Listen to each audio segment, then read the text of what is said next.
समुद्र मंथन की कहानी। नमस्कार दोस्तों, आज हम आपको समुद्र मंथन की पौराणिक कथा सुनाने जा रहे हैं, जो हिंदू धर्म के प्रमुख ग्रंथों भागवत पुराण, महाभारत और विष्णु पुराण में वर्णित है। यह कथा हमें जीवन में धैर्य, मेहनत और सहयोग की महत्ता सिखाती है। एक समय ऐसा आया जब देवताओं की शक्ति क्षीण हो गई। देवताओं को यह स्थिति तब मिली जब महर्षि दुर्वासा के श्राप के कारण इंद्र और अन्य देवताओं ने अपनी दिव्यता खो दी। इसी दौरान असुरों, दानवों ने देवताओं पर विजय पाकर स्वर्ग पर अधिकार कर लिया।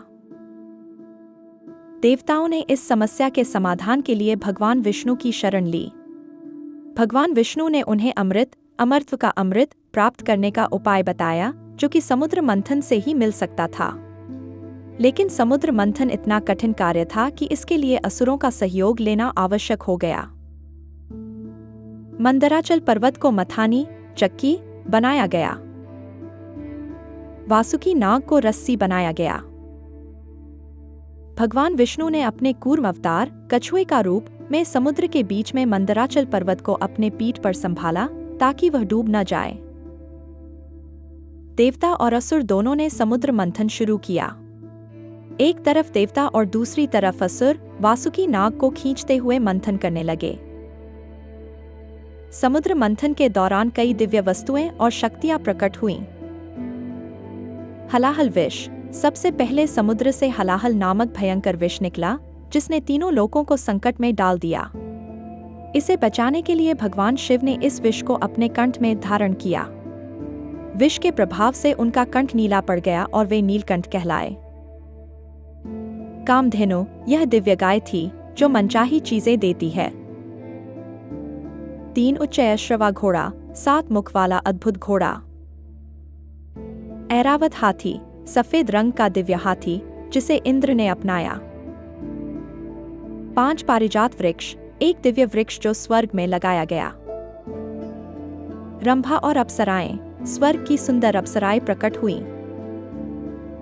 7 लक्ष्मी माता। समुद्र मंथन के दौरान माता लक्ष्मी प्रकट हुई और उन्होंने भगवान विष्णु को अपना पति चुना।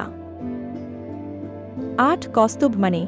एक अद्भुत रत्न जिसे भगवान विष्णु ने धारण किया। 9 धन्वंतरी। भगवान धन्वंतरी अमृत कलश के साथ प्रकट हुए। जैसे ही अमृत कलश समुद्र मंथन से निकला, देवताओं और असुरों में इसे पाने के लिए संघर्ष शुरू हो गया। तब भगवान विष्णु ने मोहन रूप मोहिनी अवतार धारण किया। मोहिनी ने अपनी सुंदरता से असुरों को मोहित कर लिया और चालाकी से अमृत देवताओं को पिला दिया। जब असुरों को इस धोखे का एहसास हुआ, तब तक बहुत देर हो चुकी थी। हालांकि असुर राहु ने छल से अमृत पी लिया। सूर्य और चंद्रमा ने यह देख लिया और भगवान विष्णु ने अपने सुदर्शन चक्र से राहु का सिर काट दिया। चूंकि उसने अमृत पी लिया था, उसका सिर अमर हो गया। ऐसा माना जाता है कि राहु का सिर आज भी ग्रहण के रूप में सूर्य और चंद्रमा से बदला लेता है। समुद्र मंथन की यह कहानी हमें कई महत्वपूर्ण सीख देती है। जीवन में अच्छे परिणामों के लिए धैर्य और परिश्रम जरूरी है। विष, कठिनाइयों का सामना किए बिना अमृत सफलता प्राप्त नहीं होती। बुराई और अच्छाई के संघर्ष में जीत हमेशा सत्य की होती है। तो दोस्तों, यह थी समुद्र मंथन की पौराणिक कहानी। अगर आपको यह कहानी पसंद आई हो तो इसे लाइक करें, चैनल को सब्सक्राइब करें और बेल आइकन जरूर दबाएं ताकि आगे भी ऐसी ही रोचक कहानियां आप तक पहुंचती रहें। धन्यवाद।